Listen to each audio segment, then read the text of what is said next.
Dogma di Kevin Smith, uscito nel 1999, è una pellicola audace e irriverente che affronta temi religiosi con una satira pungente e un umorismo intelligente.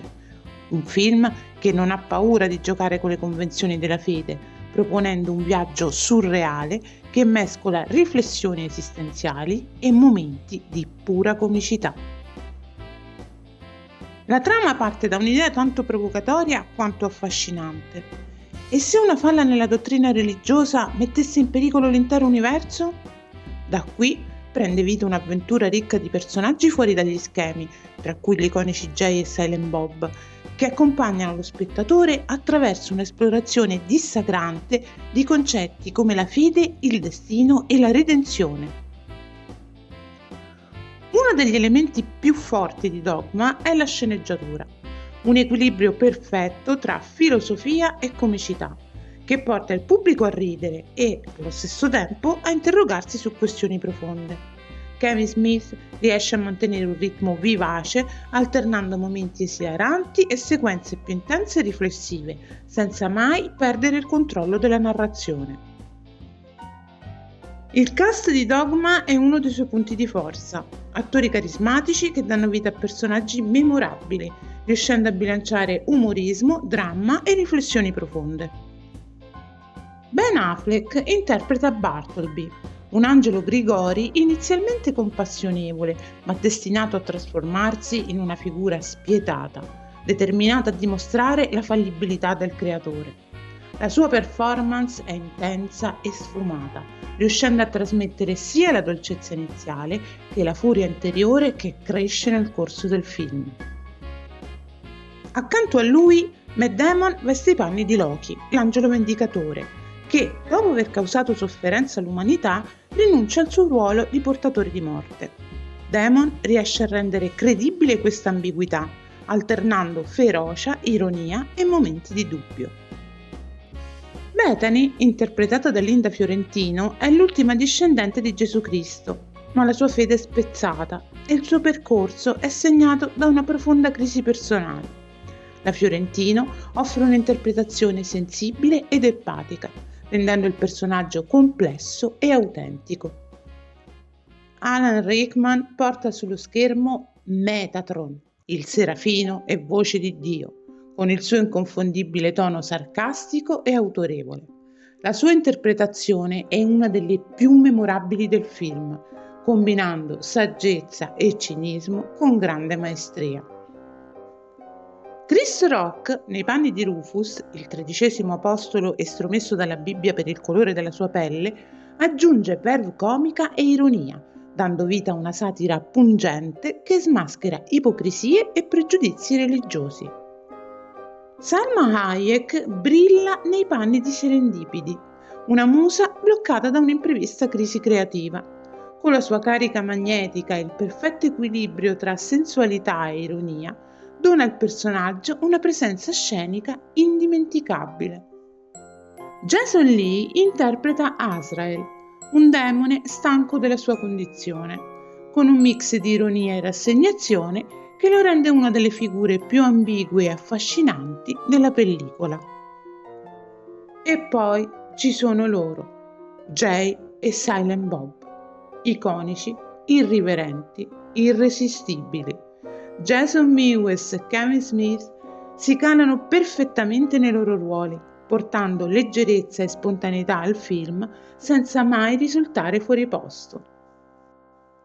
Ogni attore contribuisce a dare spessore e ritmo a Dogma, un film che si regge non solo sulla sua satira tagliente, ma anche su performance vivaci e sfaccettate, capaci di rendere credibile un racconto che oscilla tra il sacro e il profano. Dogma è il quarto film ambientato nel View-esque Universe di Kevin Smith ed è senza dubbio uno dei suoi progetti più ambiziosi e controversi. Con la sua satira tagliente sulla Chiesa cattolica e sulla fede in generale, il film ha scatenato polemiche feroci sia da parte dei cattolici che dei protestanti. Girato tra New Jersey e Pennsylvania, Dogma ha dovuto affrontare un'ondata di critiche ancora prima dell'uscita. Per stemperare le tensioni, Kevin Smith ha inserito nei titoli di testa un disclaimer ironico che ricorda agli spettatori che si tratta di una commedia surreale e che persino Dio ha un senso dell'umorismo. Un messaggio provocatorio in perfetto stile Smith. Anche la colonna sonora gioca un ruolo fondamentale nel definire il tono del film. Pubblicata in 2 versioni, la prima raccoglie brani iconici di artisti come Alanis Morissette, The Chordette, Perry Como, Ray Charles e Run DMC, creando un mix musicale eclettico che riflette la natura ibrida del film.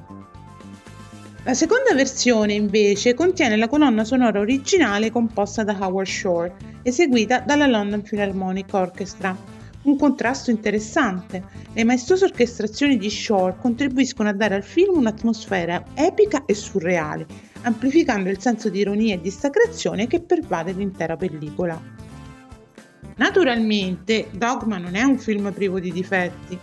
La sua satira feroce e l'uso dissacrante di simboli religiosi possono risultare eccessivi per alcuni spettatori, scatenando reazioni contrastanti. Inoltre, il tono del film oscilla continuamente tra il serio e il comico, creando momenti in cui la narrazione può sembrare dispersiva. Ma è proprio questa sua natura irriverente e imprevedibile a renderlo un cult. Un film che ancora oggi fa discutere, stimola riflessioni e divide il pubblico. Presentato fuori concorso al Festival di Cannes 1999, Dogma attirò subito l'attenzione dell'MPAA, che lo classificò come un film con dialoghi espliciti su sesso, violenza, umorismo grezzo e riferimenti alla droga. Il linguaggio colorito tipico di Kevin Smith è portato all'estremo, con ben 106 occorrenze della parola fuck e 38 di shit, rendendo il film un bersaglio facile per i censori. Ma le polemiche non si fermarono qui. Dogma è probabilmente il film più controverso della carriera di Kevin Smith, accusato di essere anticristiano da ambienti conservatori. Alcune scene, come quella della statua del Cristo Compagnone che fa l'occhiolino e alza il pollice, furono considerate blasfeme, scatenando proteste e boicottaggi.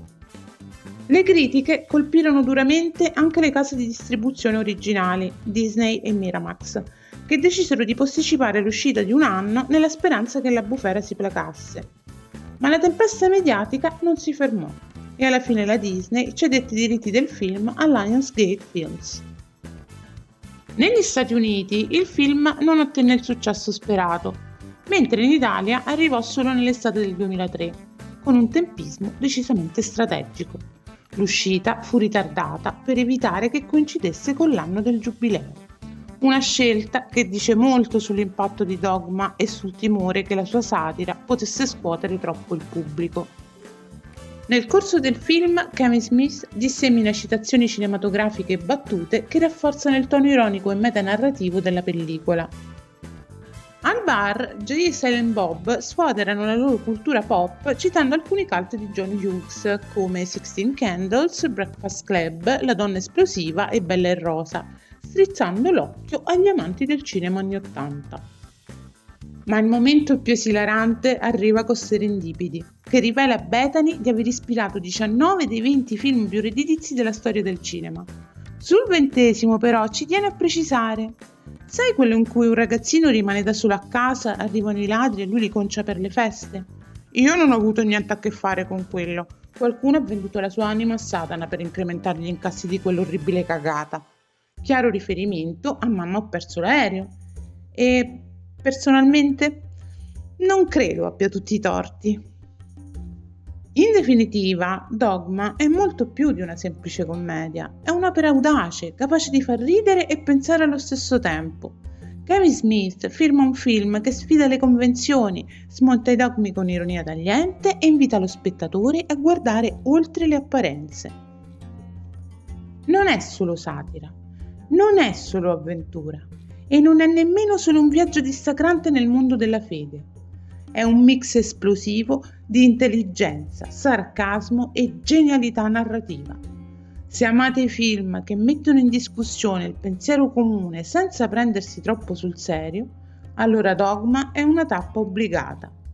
E se Dio ha un senso dell'umorismo, probabilmente sarà d'accordo. Voto 8,5 su 10.